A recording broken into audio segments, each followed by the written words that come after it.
जहाँ पर ना कहो। आपको इस वक्त तकलीफ देने की माफी चाहता हूँ हुजूर, लेकिन आपसे एक जरूरी बात करनी थी। तो कहो, क्या बात है? हुजूर, मेरी भतीजी के बारे में है। उसके माता पिता को एक डाकू ने कुछ महीने पहले मार दिया। बहुत बुरा हुआ। आगे बताओ। वो कहती है कि वो डाकू एक साधु के भेष में रह रहा है। वो सिर्फ 10 साल की है हुजूर, पर मुझे लगता है कि वो सच बोल रही है। खैर, अभी हमारे सोने का वक्त हो गया है, लेकिन कल सुबह उसे दरबार में ले आना। हम इस पर गौर करेंगे। शुक्रिया जहाँपना, आपको तकलीफ देने के लिए एक बार फिर माफी चाहता हूँ।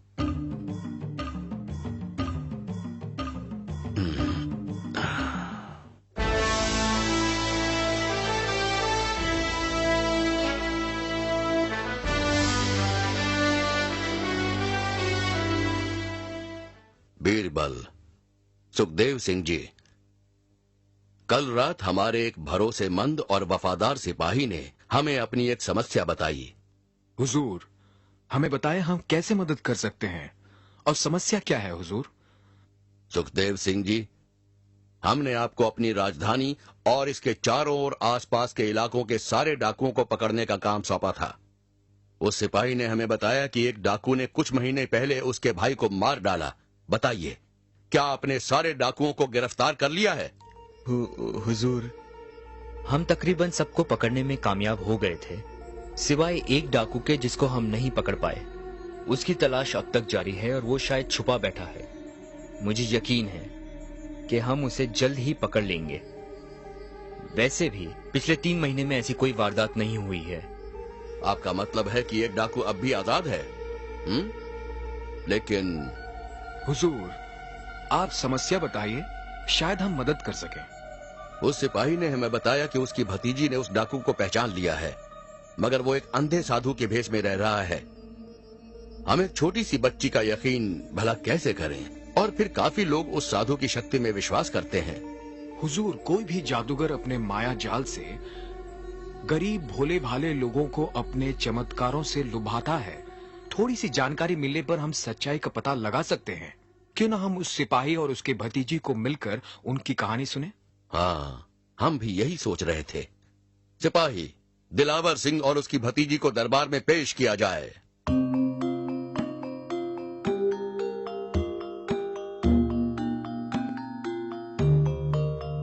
आदाब जहाँपना। आदाब। अब हमें पूरी कहानी बताओ। जहाँपना, करीब 3 महीने पहले एक डाकू मेरे भाई के घर में घुस आया। मेरे भाई और उसकी पत्नी को उसने मार डाला। ये छोटी बच्ची उनकी बेटी है और उस हादसे की गवाह भी। उस हादसे के बाद से भारी सदमा लगने के कारण इसने अपने बोलने की शक्ति खो दी। फिर क्या हुआ? कुछ हफ्ते पहले मैंने एक अंधे साधु के बारे में सुना जो जंगल में रहते हैं, जो लोगों को ठीक करने की शक्ति रखते हैं। काफी रोगी उनसे मिलने के बाद ठीक हो जाते और सुकून पाते। मैंने सोचा, अगर वो सचमुच एक अंतर्यामी है तो शायद वो मेरी भतीजी के बोलने की शक्ति भी वापस ला सकेंगे। इसलिए मैं उन अंधे साधु से मिलने गया। जैसे ही हम उनके पास पहुंचे, मेरी भतीजी जोर जोर से चिल्लाने लगी, खूनी, कातिल, इसी ने मेरे माता पिता का खून किया है। कातिल, खूनी।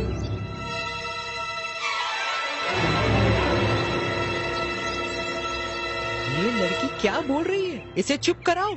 ये तो चमत्कार हो गया। अपने माँ बाप के मरने के बाद तो इसने महीनों तक एक शब्द भी नहीं कहा। साधु महाराज की कृपा से इसकी आवाज वापस आ गई है। नहीं नहीं, ये एक कातिल है। मैं ये चेहरा कभी नहीं भूल सकती। ये कोई साधु नहीं है, ये खूनी है। तुम इसका मुंह बंद करवाओ। ये हमारे साधु महाराज की बेइज्जती कर रही है, जिसने इसकी आवाज इसे लौटाई है। नहीं नहीं, रहने दीजिए। ये एक छोटी बच्ची है, काफी सदमे में है। तुम्हें साधु महाराज के बारे में ऐसी बातें नहीं करनी चाहिए।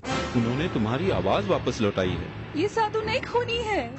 तुम इसे यहाँ से ले जाओ, वरना मैं इसकी बोलने की शक्ति इससे वापस ले लूंगा। इसे माफ कर दीजिए साधु महाराज, ये नहीं जानती है क्या बोल रही है। चलो यहाँ से, इससे पहले कि तुम अपनी आवाज फिर से खो दो।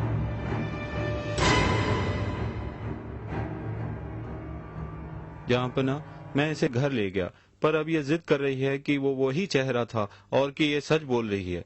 मुझे भी यकीन हो गया है हुजूर, पर हमारे पास कोई सबूत ही नहीं। लेकिन ये कैसे साबित होगा कि ये अंधा साधु एक ढोंगी है? हुजूर, हम पता लगा सकते हैं कि ये आदमी सही में एक साधु है या फिर एक ढोंगी। क्या मैं आपसे एक बात कर सकता हूँ?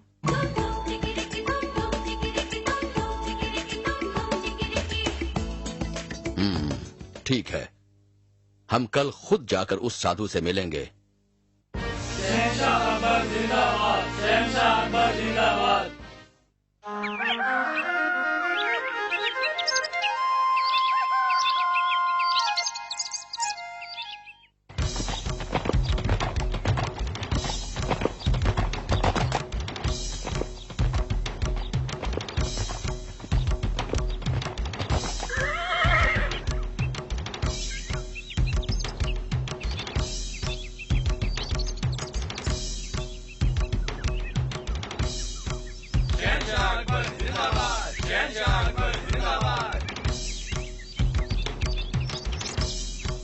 प्रणाम साधु महाराज।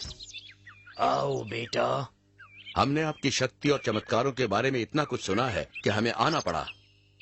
ओ, ये तो विश्वास की बात है। ऊपर वाले की शक्ति में विश्वास रखो और कुछ भी हो सकता है। ये आपका बड़प्पन है साधु महाराज। हम कुछ प्रसाद चढ़ाने आए हैं और आपका आशीर्वाद चाहते हैं। हमारा आशीर्वाद तो तुम्हारे साथ है। ओ, तो यही है वो बेईमान खूनी। मैं अभी उसका सर काट दूंगा। कातिल, दरिंदा कहीं का डाकू।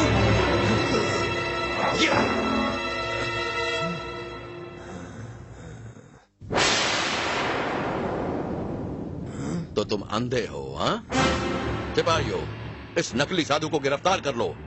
तुमने इस मासूम बच्ची को अनाथ कर दिया और लोगों के विश्वास और भावनाओं के साथ खिलवाड़ किया है।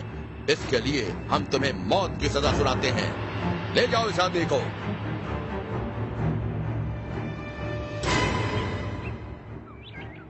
तुमने निडर होकर बहादुरी से सच्चाई का साथ दिया है मेरे बच्चे।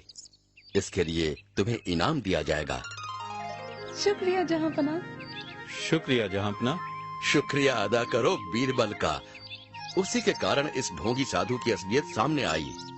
ओ, ये आसान था हुजूर। कोई भी स्वाभाविक रूप से खतरे में अपनी सुरक्षा अवश्य करेगा, अगर वो सच में अंधा नहीं हो तो। इसलिए पकड़ा गया। शुक्रिया राजा बीरबल।